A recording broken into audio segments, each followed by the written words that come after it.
নির্যাতন আমরা দেখিনি, তবে আমরা গত কয়েকদিন যাবৎ দেখেছি প্রধানমন্ত্রীর উস্কানিতে মৌমাছিতে ঢিল মেরে সারা বাংলাদেশে উত্তপ্ত করে কিভাবে আমার ভাইদেরকে হত্যা করা হয়েছে। আমরা সেদিন দেখিনি পাকিস্তানের সেই নির্যাতন, আমরা দেখেছি ঢাকা বিশ্ববিদ্যালয়ে আমার সাধারণ শিক্ষার্থী ভাই ও বোনেরা যখন আহত হয়ে চিকিৎসাধীন অবস্থায় তারা ওখানে থাকছেন, তখনই দেখেছি এই গুন্ডালীগ ছাত্রলীগের তাণ্ডব। আমরা সেটা দেখে বুঝতে পেরেছিলাম সেই ইসরায়েল গাজাকেও হার মানিয়েছে। এর জন্য তো আজকে মোস্তফা জামাল হায়দাররা বাংলাদেশ নির্মাণ করেনি। আমরা তো কোনো ক্যাম্পাসে গুন্ডা বাহিনী ছাত্রলীগ দেখতে চাইনি। আমরা দেখতেছিলাম একটি স্বাধীন শিক্ষা অঙ্গন, যেখানে সুন্দর একটি রাজনীতি থাকবে, যেই রাজনীতিতে বাংলাদেশ ভালোভাবে চলবে। কিন্তু আমরা দেখতে পাচ্ছি এই ধর্ষণ লীগ ছাত্রলীগ আমার বোনদেরকে কিভাবে পিটিয়ে পিটিয়ে জখম করেছে। আমার বোনরা কেঁদে কেঁদে বলছে, এটা কি বাংলাদেশ? এটা কোন বাংলাদেশ? এদেশের মানুষ জানতে চায়। আমরা দেখেছি গতকালকে আমার যে ভাই গুলিবিদ্ধ হয়ে মারা গিয়েছে তার বোনের আকুতি, যেই আকুতি দেখে সারা বিশ্ব বিস্মিত হয়েছে, হৃদয় খনন হয়েছে, রাতে ঘুমাতে পারিনি, কাতর হয়েছি। পাকিস্তানের নির্মমতা দেখিনি, কিন্তু শেখ হাসিনার নির্মমতা এখন আমাদেরকে দেখতে হচ্ছে। এই হলো বাংলাদেশ।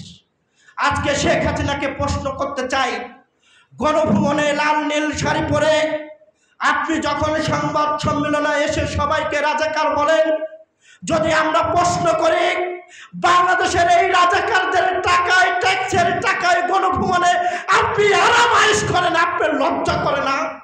আপনি সারা বাংলাদেশের মানুষকে রাজাকারে আখ্যায়িত করছেন।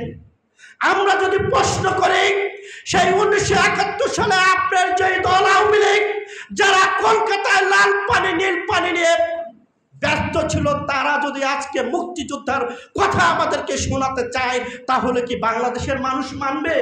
তাহলে কি এইখানে যে মুক্তিযোদ্ধা আছে তিনি মানবেন? আমরা যদি প্রশ্ন করতে চাই, দেশনেত্রী বেগম খালেদা যে নির্যাতনের শিকার হয়েছিলেন 1971 সালে, আপনি কোন নির্যাতনের শিকার হয়েছিলেন? আপনার ছেলের জন্ম নিয়ে আপনি ব্যস্ত ছিলেন পাকিস্তানের টাকায়। এই পাকিস্তানের বিরুদ্ধে আজকে বাংলার মানুষের উপর চেপে বসেছে এই আইয়ুব খানের শাসন। আইয়ুব খানের দোসররা আজকে বাংলার মানুষের উপরে চেপে বসেছে, যার কারণে আজকে আমার ভাই বোনের লাশ দেখতে হচ্ছে। আমরা এটা দেখতে চাইনি। আজকে যিনি প্রধান বক্তা তাকে বলতে চাই, ভাই, সকালে যখন রাজপথ থেকে হেঁটে হেঁটে এই প্রোগ্রামের উদ্দেশ্যে আসছিলাম, বাইতুল মুকাররমে আমার বোন ভাইরা যারা মারা গেছেন তাদের গায়েবী জানাজা হবে, কিন্তু এই সরকারের পেটুয়া বাহিনী আমরা দেখলাম লেগুনা ভরে মাইকগুলো তারা নিয়ে গেল। আমি তাদের প্রশ্ন করতে চাই, আপনাদের ছেলে মেয়ে কি শিক্ষার্থী না? আপনাদের ছেলে মেয়ে কি লেখাপড়া করে না? পাকিস্তানের বৈষম্যের কারণে বাংলাদেশের মানুষ, খেটে খাওয়া মানুষ, লুঙ্গি পরা মানুষ, ছিঁড়া জামা পরা মানুষ পাকিস্তানকে হটিয়ে বাংলাদেশ নির্মাণ করেছিল এই বৈষম্যের কারণে না। আজকে সেই বৈষম্য আমাদেরকে দেখতে হচ্ছে, সেই বৈষম্য আমাদেরকে শুনতে হচ্ছে। এর জন্য আমরা বাংলাদেশ নির্মাণ করিনি। বন্ধুরা, আজকে ওবায়দুল কাদের যেই কথাটা বলে উস্কানি দিয়েছেন, খোকন ভাই যেটা বলেছেন, এই হত্যার প্রধান আসামি এই সরকারের প্রধান এবং ওবায়দুল কাদের।